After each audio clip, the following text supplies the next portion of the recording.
I mean, you know, I love the original films. I grew up on them like most people of my generation, and this was an opportunity to do something different for me, and this came along and loved the character and loved the cast involved, and so it was a no-brainer.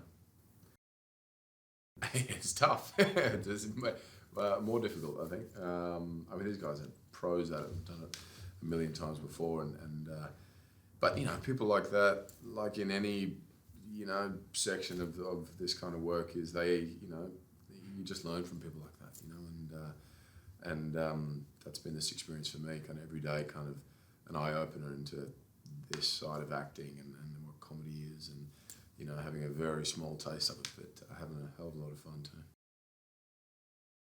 I play Stone Crandall, and he's married to Rusty's sister, so he's the brother-in-law, and he's a cheesy weatherman, bit of a douchebag, and kind of you know, some old-fashioned views and ideas on the world, but you know, I think he tolerates Rusty, or puts on a front for it, and you know, but I think underneath he doesn't have a whole lot of respect for him. So there's some nice tension and kind of digs that the two of them give each other. It's fun. You know, I mean, like the original and like this one, you have characters that you're rooting for, and you love, and are charismatic, and you know, full of fun and what have you, but are just on the wrong side of it all the time. You know, and it's a, you know, ripple effect of disasters in a very, very funny way. And I don't know, I think we like to see people climb out of the rubble and, you know, and survive it, and in any way, you know, whether it's a superhero film or a comedy. And you know, this is we want to see the Griswolds succeed and you know, make it to the finish line, or get to Walley World, or wherever it is that they're going.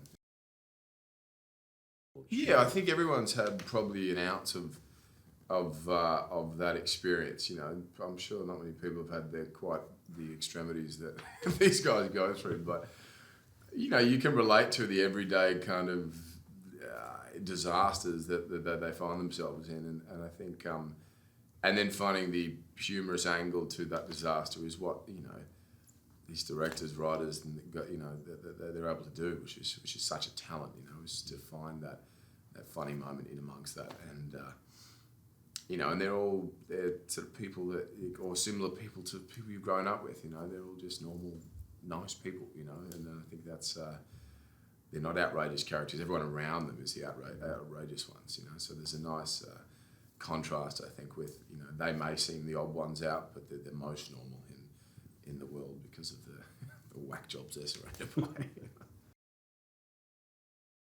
I mean, she's just so smart. She's so sharp. She's so quick, and trying to keep up with her is, I think, what is the interesting thing on screen. You know, just trying to not laugh. You know, and trying to stay focused when I catch myself just kind of being an audience member and watching her, and then going, I've got to say something. I've got to respond.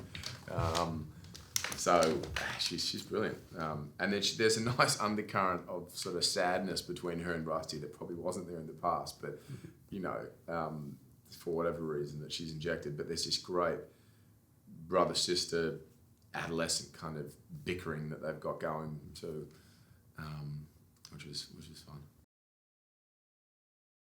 Yeah, definitely, it is. And for me, I mean, as I say, I grew up on the other ones, but haven't seen them in years. And the idea of it, I thought, you know, did we want to see this? But reading the script, it didn't feel dated. It didn't feel even like a recreation. It felt like something entirely new.